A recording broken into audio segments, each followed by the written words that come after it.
All right. João Oliveira, Okay. welcome to Plantae Convivae's In Convivium interview series. A warm welcome. I tend to start by asking guests where they are speaking from in the world. I'm Okay. speaking from the coastal temperate rainforests of the southwest peninsula of England, and it is Okay. raining today. How about you, Zhao? Where are you speaking from today? And what are the, I presume you've got forests around you. That's the natural expression of where you are in Portugal. I wish. Well, first of all, thank you for the invitation. It's a pleasure to be here. And now, precisely now, you found me near Lisbon. I do have some green around. Otherwise, it would be really difficult for me to be here. So I'm privileged enough to have a house in a place that has some greens, but we are also 15 minutes away from one of the most magical sierras in Portugal, that is the Rábida. Rábida is also known by some sightseeing views and landscapes that were used in a few movies from Hollywood, because it looks really like the French Riviera. So we had some James Bonds and some crazy action stuff from Brad Pitt, who knows? So it's very beautiful. It's 15 minutes away. It's like breathing in, breathing out. But my base is at Fundão, where where we got the biggest sierra in Portugal, that is Serra da Estrela, okay, and then Gardunha. So and there's this cove that we call Cova da Beira.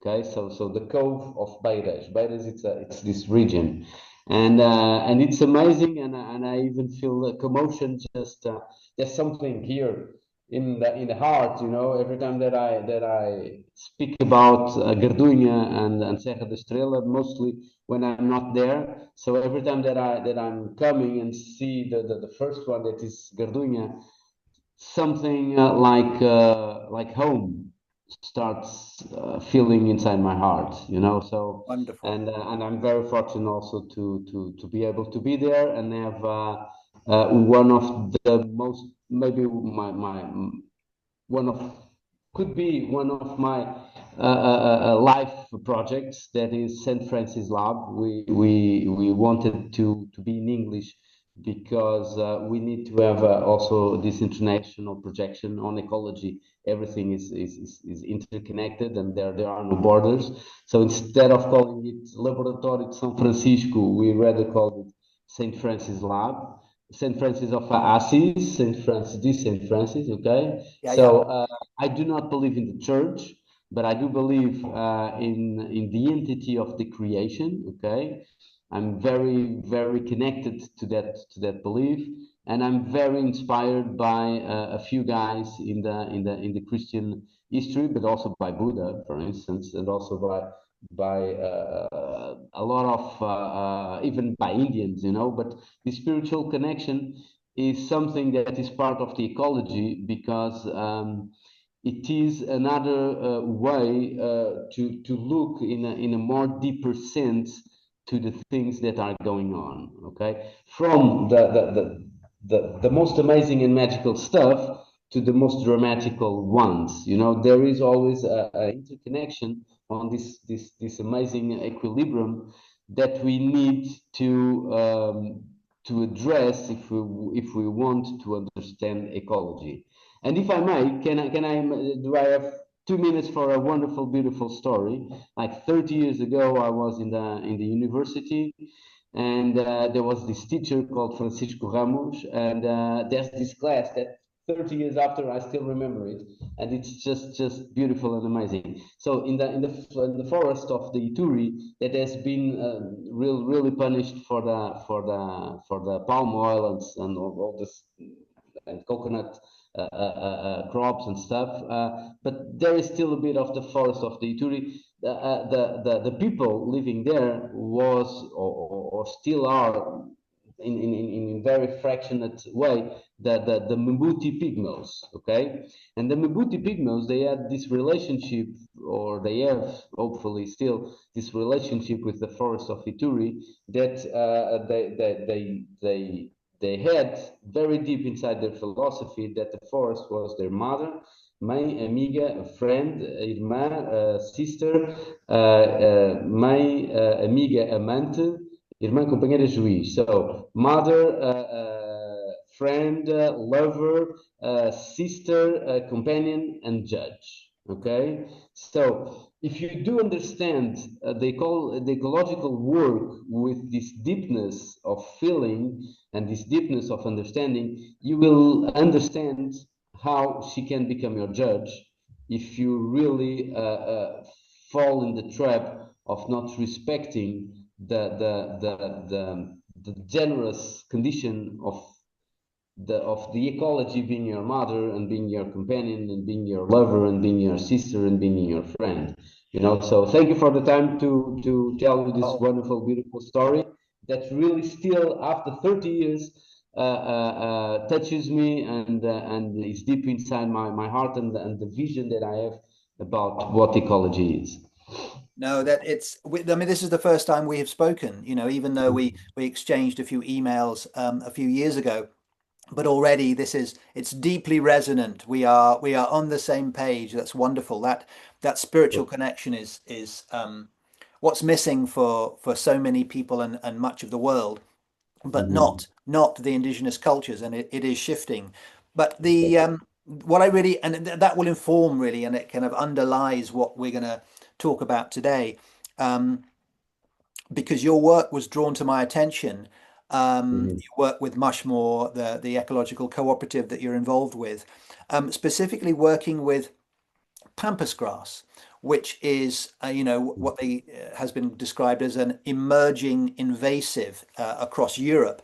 And you can perhaps at some point maybe distinguish which Pampas grass that you're working with, because there is a species from Aotearoa, New Zealand, what we call New Zealand in the modern era. Aotearoa being the traditional name, Maori name, but we tend to associate Pampas grass with La Pampas in Argentina,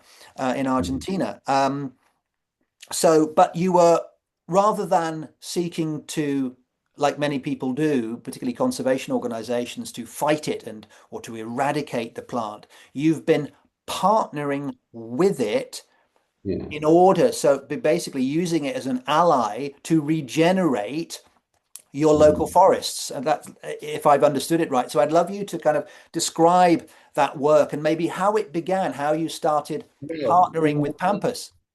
Thank you for the question, because that's by having that question, I may present a totally different view. So it's like Seneca, the Stoic philosopher. He said that wanting bad things or wishing bad things to someone is like drinking poison and wishing the other one to get healed.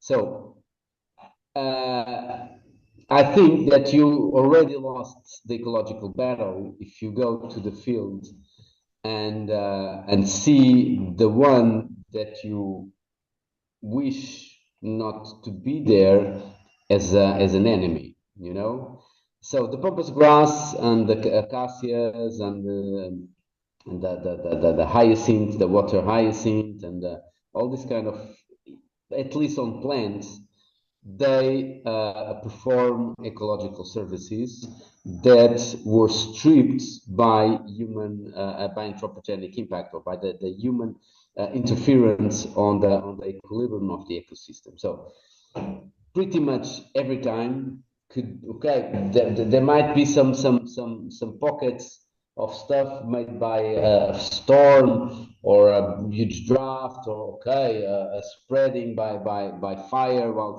but everything starts with humans stripping nature out of their ecological agents that perform these ecosystem services for all its community, including ourselves. Okay, so the ecological services is everything, at least on the human bias, on the human perspective, is everything that performs a service to us that we can actually measure on economical terms. Okay, so one of the most known ecological services is the pure air, the purification of air. Okay, so imagine that we have like Elon, I think he said it, at least for the carbon, he said these huge plants, remaking, filtering over and over and over the air, so we could have and separating and grabbing the carbon and releasing the oxygen. How dystopic is that? That's pretty much dystopic, but it's something that we should get ready to enable if we don't stop this destruction, this massive destruction. Okay, the same thing about water, drinkable water. If we continue to mess up all the soils, no water will get in, at least for the amount that we need of consumption. So that's also another ecosystem service about every plant. One blade of grass will help the water to zip in inside the soil and then reach the watershed. So on the pampas grass and on the acacia and on the arundodornax, the giant tree, we don't see enemies. We see the consequence of the judging of the forest, of the ecology, of the ecological system.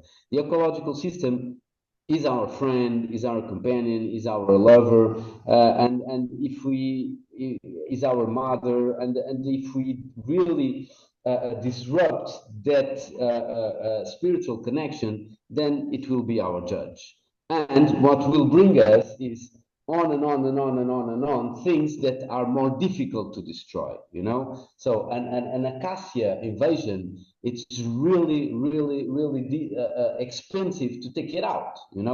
But those wonderful, beautiful, pristine trees that were there were even money. Just chop it out and everything falls. But the acacia, it's so dense. Then it's really not easy. It's not the same thing as going to a riparian forest and start chopping out everything. Also the reed. The reed is the giant tree. This is really a mess for the tractors. Takes a lot of time and takes a lot of effort, takes a lot of diesel, takes a lot of money. And the pampas grass, it's not even able to be cutted by those mowers of the tractors, because it gets trapped. It's so dense that it gets trapped. So you really need to go with the brush cutter once and so on. So if you realize nature is telling you everything. So if you chop that thing that you need, you just don't realize, you don't think about the money, but you're chopping all that forest that actually is helping you, then for holding up the soil so you can still have some water, so you can still have some pure air, then I will bring you stuff that is way harder for you to destroy. And then we go, for instance, for the acacias. Okay, and the acacias grow and we chop the acacias and chop and chop and chop and chop, and it takes a lot of time, then comes the pampas grass. And the pampas grass, you cannot chop with the chainsaw. You cannot go with the mower. What the fuck? Well, so what am I doing? I'm having this man,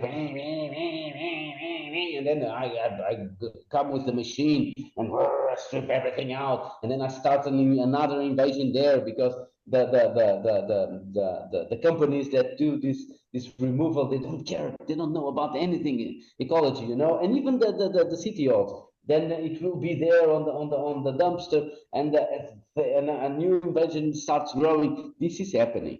This is not fantasy of my mind. It's actually happening. So they will it out, and all this masculinity and this hate and this, it's just spreading more and more and more and more invasion, creating more and more and more and more erosion. And even if cutting all this stuff, it's so expensive and so hard. Containing the erosion, it's even harder and even more expensive. So nature is trying to help us here, and our approach was only to say, okay, we love you, we just love you. Okay, you're doing your job and I'm doing mine. So if you don't mind, I'm opening here some space to bring some friends. Okay, it can happen that these friends will start colonizing the field in such a competitive and competent way that you might disappear from here. But it's okay.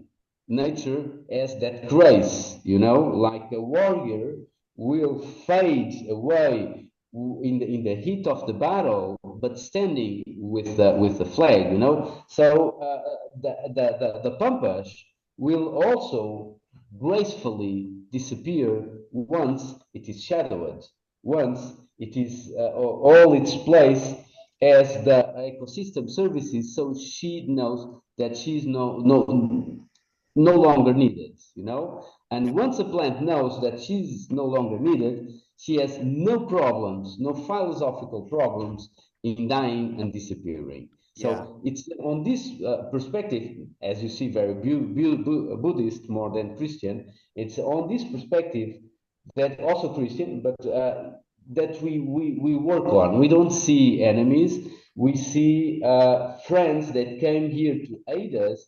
But if we do our work to restore as it was before, they will no longer be needed, and they know that, and they just go. Thank you. This is absolutely brilliant, João. I mean, it's something that you can tease out of the scientific research, which is focused on finding some reason to dislike a plant, but you see within that data there are evidence of these so-called invasive plants coming into an ecosystem, typically because it's disturbed. They do whatever they're there to do, and then there's a natural fading away, whether it's, as you say, the overshading of the pampas grass or other plants like other plantae non gratae, as I call them, these unwelcome plants, like Japanese knotweed. But I've certainly noticed here in the UK, in Britain, pampas grass is a brilliant nurse plant. It creates a nursery for regenerating woodland. Obviously we have slightly different species here, but it's the same as plants like gorse, buddleia, guava in the tropics as well, and there's research that shows that these invasive species, actually, if you take the time, step back, take the approach that you have to honor and hang on a minute, we don't know everything. Maybe Gaia is inviting these volunteer plants for a reason. And there's now research that shows that plants like, gorse, like I say, buddleia and guava, and if we were to look at it closely, pampas grass as well, are wonderfully, they facilitate, they kind of speed up the natural return of the forests if you work with them rather than against them. And I mean, I know from having visited Portugal a few times, it's quite hard line in terms of invasive species, and even some of your local species like gum cistus, and we have a lovely cistus ladanifer. We have a lovely one on our patio outside the window here, one of my favorite plants. That's a native pioneer plant in Portugal, particularly in the south. But it is that it's landowners are legally required to control that because of obviously the intense fire risks, and you can understand that to an extent. And pampas grass, I should imagine there are concerns over fire risk there because the leaves take a long time to decompose, as I understand it. So what have you been able, with your work that you've been doing with pampas grass and your forest regeneration there in Portugal, have you been able to influence kind of public policy at all, or not? I would love to ask you to answer you yes, but I don't think so. I really don't think so. The thing is, as you were speaking, I was thinking that actually would be kind of hard to find a researcher, and maybe even for the researcher to find some funding to address all the ecosystem services of the pampas grass. One thing that I can assure you, and it's very unlikely that this will be studied, Okay, but I can assure you that the soils where usually pampas grass create an invasion, for instance, sideways of the roads, the road sideways. They are what we call decapad, that's totally stripped of everything that was microbiomic soil there, So it's very poor soil, sometimes extremely compacted and whitish or yellowish, so no organic matter. And under the pampa, you immediately start seeing the brown immediately, So, and if it's too sandy, then it's already more fluffy, more spongy, And if it's too clayish, then it will also get more fluffy and spongy, So it the amount of root growth that it has and the speed that it self regenerates its own root, So it's always producing biomass under the soil. So obviously, seems at least to me obvious that after a pampa field, we will have a better soil than before. That is absolutely obvious to me. But it's even kind of forbidden to tell good things about invasive plants, because that will not help the narrative. So there are a lot of ways to convince someone, One of those ways is fear, So fear the invasive plant, and fear this, fear that. So if the strategy for trying to get money from the state to do something about it is fear, then it's very hard to bring a sub-narrative telling, okay, actually we found great soil here for what we just found there, where there is no invasion, There is really compacted, really no organic matter. Anything is able to grow there, but the pampas grass, and here under the pampa, it's really nice soil, And even could be, but I don't have the data. I would love to have the data, but once again, I think it's very difficult for someone to get funded to know this. Yeah. But I do believe there is a lot of seed bank that gets inside trapped, okay, waiting for better days, because we started the ecological succession process, okay, with pioneer herbs, cereals, and stuff. And after a while, after some months, we started seeing all these kind of plants, all these kind of herbs, grasses that we never seeded it. Where did they come from? Did they come from the wind? Did they come from animals, from ants, from insects, from beetles? Who knows? But it can also happen that a lot of these seeds, who knows, 30%, who knows, 20%, maybe even 50%, were already there, trapped by the architecture of the plant itself. So it's really, and even sticky, it's really probable that everything that comes with the wind and with the waters and with the animals and the tiny animals like insects, it's very probable that a lot of seeds are staying there. What we do not have is animals to eat it, So I went to look how the pampas grass was doing in South America, and they have also these wildfires, And the wildfire comes and it burns the aerial parts of the pampas grass, and then the pampas grass starts regrowing, and those baby leaves are awesome for all kinds of cattle, awesome for all kinds of herbivores. So when it starts growing, they stop going, okay, and that is the defensive uh, uh, strategy of the plant for not being eaten.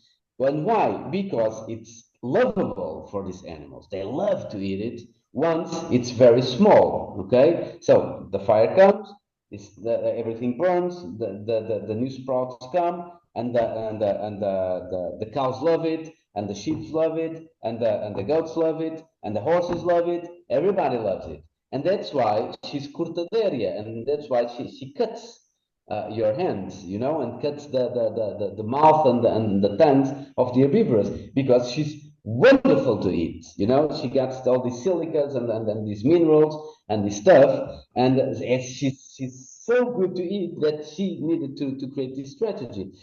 So Yeah, we know a lot, but there is this fear narrative that is stalling us to create better developments on this stage.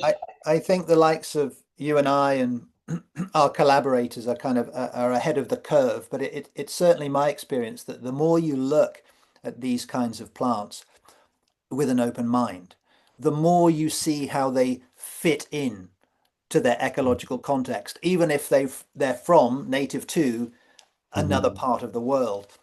And you will probably know also because because I look for patterns, I see pampas grass appearing most often along transport corridors, along highways, motorways, railways.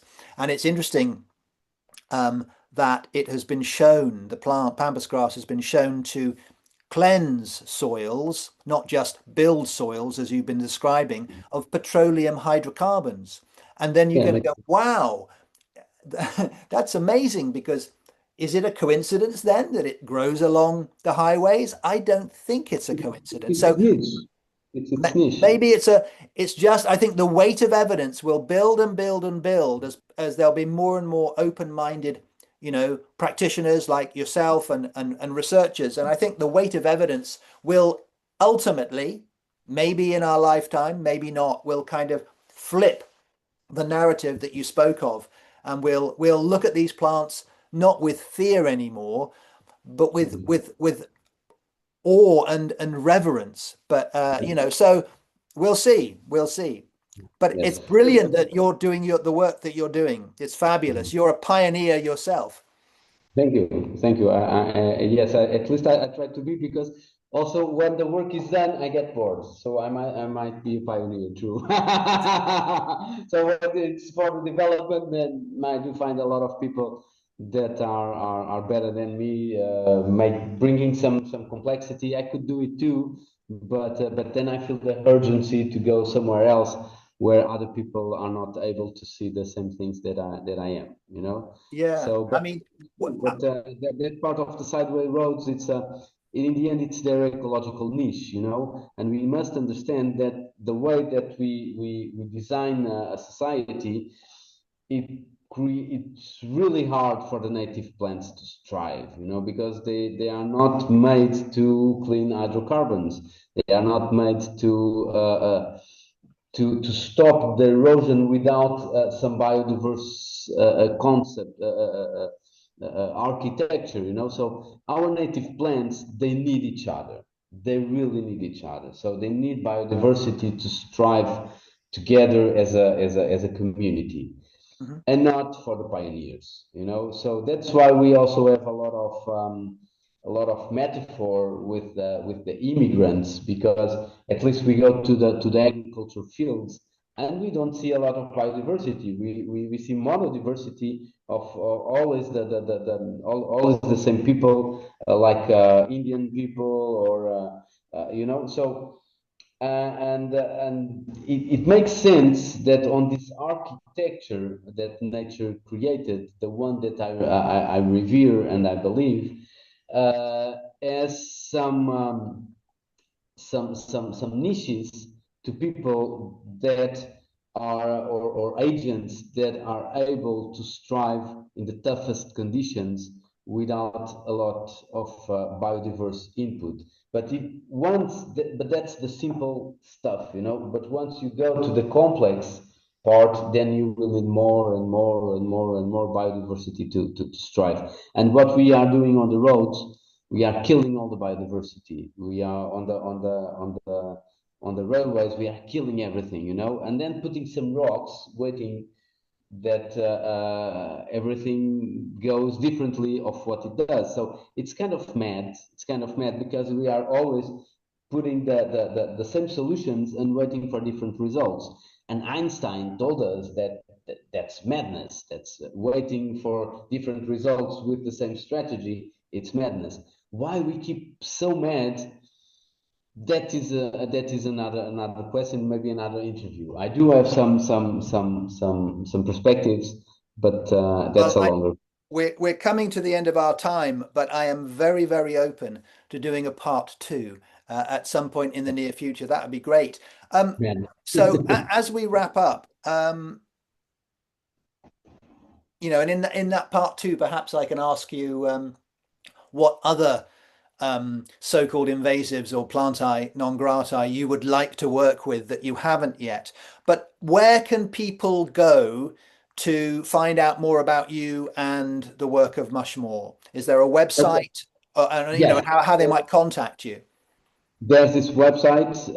It's not that wonderful because there's some at least on the portfolio, a lot of information missing. But we also love to work in the shadows because we get less attention. Even if we get less attention, then we get everything easier. But you can go to www.mushmore.org. You can contact us by the geral at mushmore.org, and you can find us. You can find our office in Fundão, in the incubadora of companies, the company incubator, and we are working very very seriously and hard with the institutes, with the Superior Institute of Agronomy on the forest side, with the forest department, and we are doing our best also to connect with the science faculty of University of Lisbon, and we still have some connections with Coimbra. We not as developed as these ones, but mostly we try to keep our work the most science-based possible, so we don't get so much heat and we can really really focus on the solution. That's it. Wonderful, wonderful. Zhao, thank you so much. And, I want to acknowledge the fact that you've done this in English, which is not your native language, but your English is much better than my Portuguese. But obrigado nonetheless. Thank you very, very much. And yeah, we'll speak again. Thank you very, very much. Take care and have a lovely weekend.